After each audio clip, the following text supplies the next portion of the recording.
We continue through the Saxon poets Vīta Carolī Liber with the page that starts At rex dispositīs. So as always, I'll read through it all together and then we'll go line by line.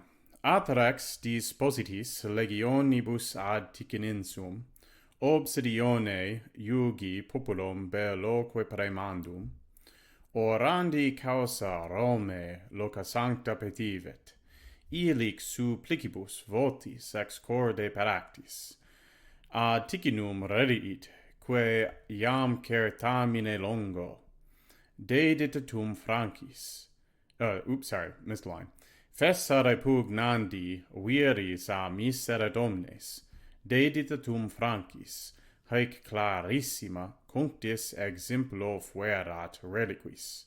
Nam protinus omnes tradiderunt Carolo sese concordite urbes.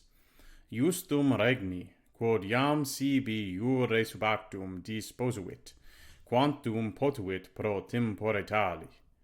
Ad sedes etenim cupiens remeare paternas, accelera batiter, secum ducens memoratum, Italiae regim, noviter quimque pelletamis, hic humanarum videas ludibriarerum, quam vario cursu vitae rota volvitar huius.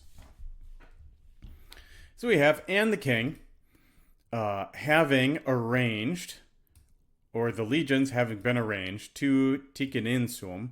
So this is the same as Papia, the capital of the Lombard kingdom that Charlemagne has placed under siege. Pressing it, or for pressing it, praemendum, with continuous siege. So you might think yugi, oh, that means yoke.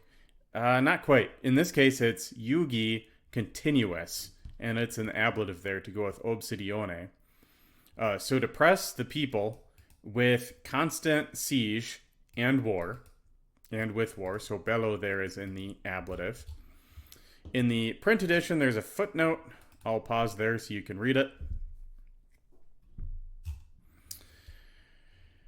So the king, he's arranged everything to keep Papia under siege. Orandi causa Romae loca sancta petivet. He sought the holy places in Rome. So Romae there is probably the locative, although you could interpret that as the genitive as well. So the holy places of Rome.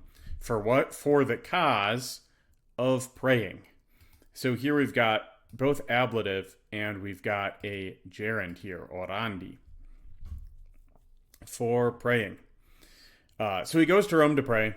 Ilic supplicibus votis ex core paractis. So there, Ilic, having carried out suppliant vows out of his heart, he returned to Ticinum, which now, by means of long contest or long warfare, long struggle, was tired of fighting back. Reg pugnandi, we've got another gerund there. Here it's in the genitive. So tired of fighting back, had lost, so the city of Papia had lost all its vires, all its strength. This is another word that might trip you up the first time through. You might look at it and be like, well, vires, that means men. No, that would be viros, from vir. Vires is strength.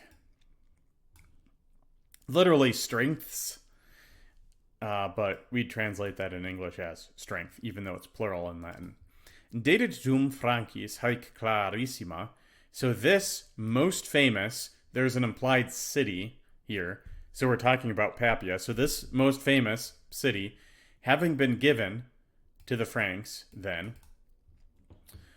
cunctis, exemplo is our subject there. It was an example. So exemplo fuerat to all the others, cunctis reliquis, meaning Papia was an example to all the other cities. Nam protinus, for at once, all the cities, omnes orbes, of that same kingdom or of that same realm, justum regni. So justum is from Edom the same, but it's the genitive there. So all the cities, omnes urbes, of the same kingdom, immediately, protinus, handed themselves over, trediderant sese, handed themselves to Charlemagne peacefully, concorditer. Quod iam sibi iure subactum disposue. So he besieges the capital city. The capital city falls. They give up to the siege. Desiderius ends up fleeing. Oh, sorry. Desiderius does not end up fleeing. He ends up getting captured. My apologies. It's his son that ends up fleeing to the east. And when the rest of the cities say that, they're like, we're not going to do a whole siege thing. We're just going to give up and have Charlemagne rule over us. So now we have, quod iam sibi iure subactum disposuit. So which now he arranged, disposuit, meaning Charlemagne, arranged them, subactum, and if we look at the glossary there, we have having been subjected. He arranged them, having been subjected to him by right or by law, or rightly, quantum potuit pro temporitali, as much as he could for such a time, pro temporitali, wanting cupiens to return remeari to his paternal sedes. So usually sedes would mean seats, but in this case it means like places. He wants to return to his paternal realms. He wants to return to the kingdom of the Franks. Accelerabat iter. He was accelerating the journey. Secum ducens memoratum Italiae regem. So leading with him the aforesaid king, so memoratum, aforesaid king of Italy, meaning Desiderius, noviter quim quae peratamis. So recently, whom, meaning Desiderius, had been forced with arms. So Charlemagne captures Desiderius, and he brings him back to the Frankish kingdom. And then we get this little poetic comment on life here. Hic humanarum videas ludibriarerum. And slight correction here. I think I'll have to look at that later. There might be a macron over that. Ludib. Well, it's long anyhow, though. Yeah, no macron, but it's a long syllable. Ludib riarerum.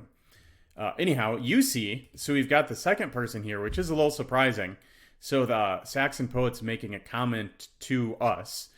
So here, hic, you see the ludibria, which is the mockeries, the wantonness, the mockeries of human things. How the wheel of life, rota vitae, the wheel of this life, rota huius vitae, is turned, volvitor, with various courses, or varied course. So here we've got the idea of like the wheel of life or the wheel of fortune, which is not named after the game show.